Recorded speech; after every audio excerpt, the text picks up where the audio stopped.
Advanced pain clinic. నొప్పి మాయం, surgery దూరం. For appointments 9155515563. నమస్కారం, వెల్కమ్ టు ఐ డ్రీమ్. ధర్మ మార్గం విత్ విజిత కార్యక్రమానికి స్వాగతం.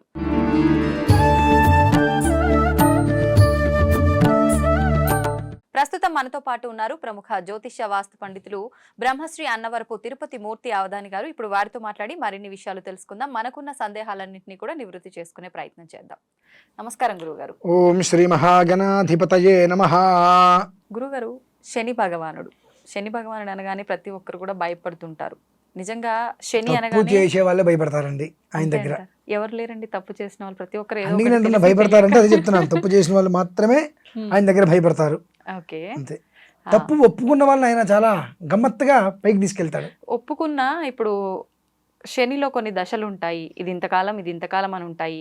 ఆయన ఒప్పుకున్నంత మాత్రాన అవేమి తగ్గించే అవకాశం ఉండదు కదా గురువుగారు? ఆయన తగ్గించుకుంటాడండి. నువ్వు నిజం చెప్పాలి ఆయన దగ్గరికి వెళ్ళి, చేతులు జోడించి, తండ్రి నేను తప్పు చేశా, కారణాలు అనేకం కావచ్చు, నీకు తెలియంది కాదు, ఇకపై నేను తప్పు చేయకుండా ఉండడానికి ప్రయత్నం చేస్తా, నన్ను కాపాడు, రక్షించు అంటే ఆయన రక్షిస్తాడండి.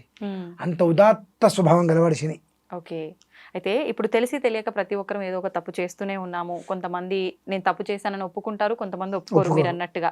అయితే ఈ తెలిసి తెలియక చేసిన తప్పుల నుంచి విముక్తి పొందాలి, ఆయన అనుగ్రహం కలగాలి అంటే ప్రత్యేకించి ఇప్పుడు ఈ మాసంలో ధనుర్మాసంలో వచ్చే శని త్రయోదశి రోజు ఎటువంటి విధానాన్ని ఆచరిస్తే బాగుంటుంది? సకల జనుల శ్రేయస్సును కోరి అడిగినటువంటి ప్రశ్న ఇది. చాలా బాగుందమ్మా. శని త్రయోదశి నుండి సంక్రాంతి వరకు 19 రోజులు, 20 రోజులు, ఈ 19 రోజుల పాటు ఒకే విధానాన్ని కనుక అనుసరించగలిగితే 19 సంవత్సరాల పాటు శని యొక్క అనుగ్రహం అయితే లభ్యమవుతుందమ్మా. అంటే వరుసగా 19 రోజులు చేయాల్సిన విధానమా? ఏం చేయాలండి?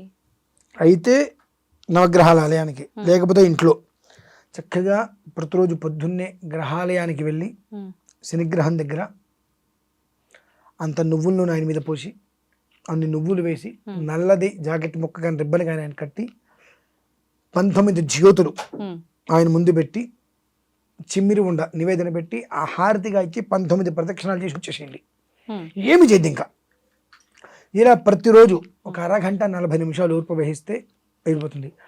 ఏమండి, గుళ్ళోకి వెళ్ళి వస్తే అక్కడ 40 నిమిషాల్లో అయిపోతుంది, కానీ రావడానికి ఒక సమయం పడుతుంది కదంటే, మీ ఇంట్లో అయితే ఆంజనేయ స్వామి విగ్రహం అలా పెట్టుకోవచ్చా అండి? అయ్యో, లేదంటే ఈశ్వరుడు శివలింగం ఆంజనేయ స్వామి పక్కన పెట్టుకోండి, లేదా చక్కగా ఈశ్వరుడికి తైలాభిషేకం చేసుకోండి. అంత నూనె పూసి శుభ్రంగా కడిగేసేసి ఆయన పెట్టి, నువ్వులు బియ్యం, తెల్ల బియ్యం, ధవలాక్షతలు ఉంటారు, అన్ని బియ్యం తడిపి నువ్వులు కలిపి, నల్ల నువ్వులు ఆయన మీద వేసి నమస్కారం చేసుకొని, శివుడి పైన నమస్కారం చేసుకొని, మళ్ళీ యాస్టీస్గా ఆయనకు ఒక వస్త్రం చుట్టేసేసి, చలిమిడో ఏదో ఒకటి ఆయనకి నివేదన పెట్టేసేసి 19 జ్యోతులు హారతిచ్చి ప్రదక్షిణ చేయమనండి. ఇలా కంటిన్యూగా 19 రోజులు, ఎప్పటి వరకు? మకర సంక్రాంతి వరకు చేయగలిగితే వాళ్ళు పడేటువంటి ఆనందం అంతా ఇంత కదమ్మా. ఎందువల్లనంటే మకరంలోకి రవి ప్రవేశిస్తాడు.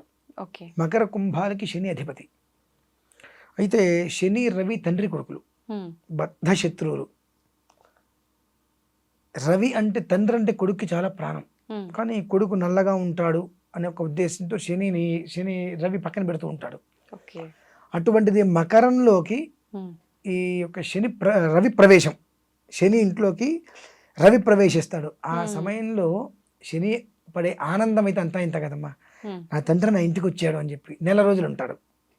ఆనందం అయితే అంతా ఇంత కాదు. ఈ లోపు ఎవరైతే శనేశ్వర స్వామిని ప్రసన్నత చేసుకున్నారో వారికైతే కనుక ఒక 19 సంవత్సరాలు ఏలినాడు శని లేదు, అర్ధాష్టమ శని లేదు, అష్టమ శని లేదు, అన్నిటి నుంచి ఆయన బట్టి పడేస్తాడమ్మా. ఒకవేళ వ్యక్తిగతంగా వాళ్ళు ఏదో వ్యక్తిగతంగానే కూడా ఆ ఇబ్బంది మాత్రం మనకు కలగనీయడా? పొరపాటు కూడా కలగనీయడు. అంటే అది ఒక యోగం.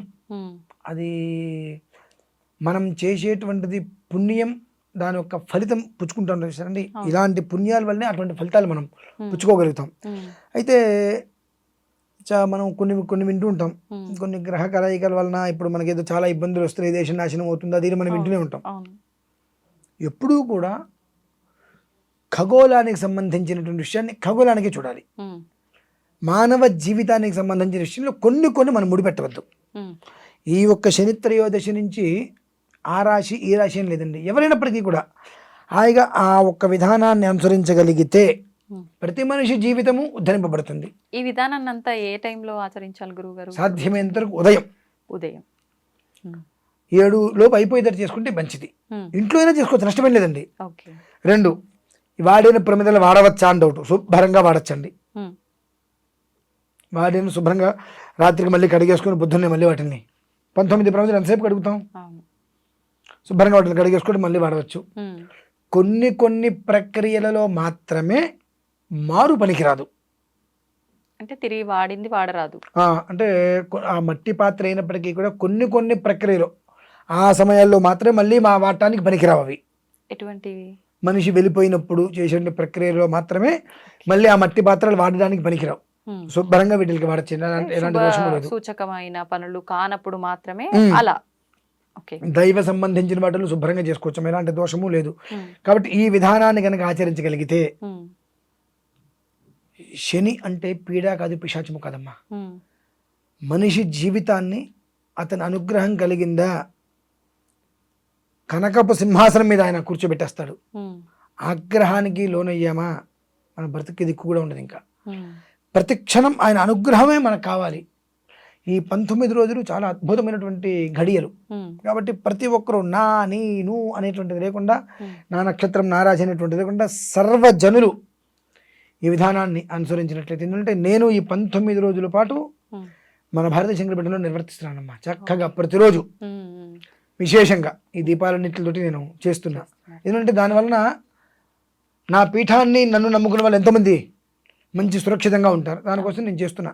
అలానే ప్రతి ఇంట్లో ప్రతి ఒక్కరూ ఆ విధానాన్ని అనుసరించినట్లయితే శని సంబంధించినటువంటి సర్వ దోషాల నుంచి బయటపడి శని యొక్క పరిపూర్ణ అనుగ్రహంతో శుచిస్మితంగా శుచిర్భూతులై హాయిగా ఉంటారమ్మా. ఇప్పుడు శని భగవానుడు అనగానే గుర్తొచ్చేది నలుపు రంగు. అంటే ఆయన ఉండడం నలుపు వర్ణం కాబట్టా, లేదంటే ఆయనకు ప్రీతికరమైన రంగు కూడా నలుపైనా ఇప్పుడు ఆయనను ఆరాధించాలి అని అంటే మనం నలుపు రంగు ధరించాలా? మనం ధరించినంత మాత్రాన శని వస్తుంది మనకు అనుకోవడం కరెక్టేనా గురువు? అవేం లేవమ్మా. ఇప్పుడు ఈ బట్టలు మనం ఎందుకు ధరిస్తామనంటే, నేను నలుపు రంగు బట్టలు కట్టుకున్నా కాబట్టి నేను దోషం చేయకూడదు, పాపం చేయకూడదు, నేను దీక్షలో ఉన్నా. దీక్ష అన్న ఏదైనా మనస్సుకు ఉండాలి, బట్టలకు కాదు ఉండాల్సింది. బట్టలకు ఉంటే బట్టలు ఉన్నంతసేపే దీక్ష. మనస్సుతో నువ్వు చేస్తున్నావు, బట్ట కట్టుకొని చేస్తున్నావా? మనస్సులో లేని దీక్ష బట్టలకి దానికి, కాబట్టి ఇదే కట్టుకోవాలి కదమ్మా. శుచిస్మితంగా ఉతికి ఆరేసిన వస్త్రాలు కట్టుకోవాలి. అది ఏ వస్త్రమైనా నువ్వు కట్టుకో, ఉతికి ఆరేసిన వస్త్రాలు కట్టుకోవాలి. కాకపోతే పూజకి మాత్రం సాధ్యమైనంత వరకు సర్వకాల సర్వావస్థలు యందు కూడా శ్వేత వస్త్రం చాలా విశేషం. ఎందువల్లనంటే శ్వేత వస్త్రము అంటే తెలుపు అనేటువంటిది శాంతికి చిహ్నం. కాబట్టి తెలుపు వస్త్రం అనేటువంటిది కట్టుకొని ఏ ఆరాధనైనా చేయడం శ్రేయస్కరం. తర్వాత స్నానాలు చేయాలి, అబద్ధమైన మాటలు ఏమక్కర్లేదమ్మా. ఈ 19 రోజులు ఆచరిస్తే 19 ఏళ్ల జీవితం వాళ్ళకి సుక్షేమంగా ఇస్తాడు, ఆయన అనుగ్రహిస్తేస్తాడమ్మా. ధన్యవాదాలు గురుగారు. పరమేశ్వర.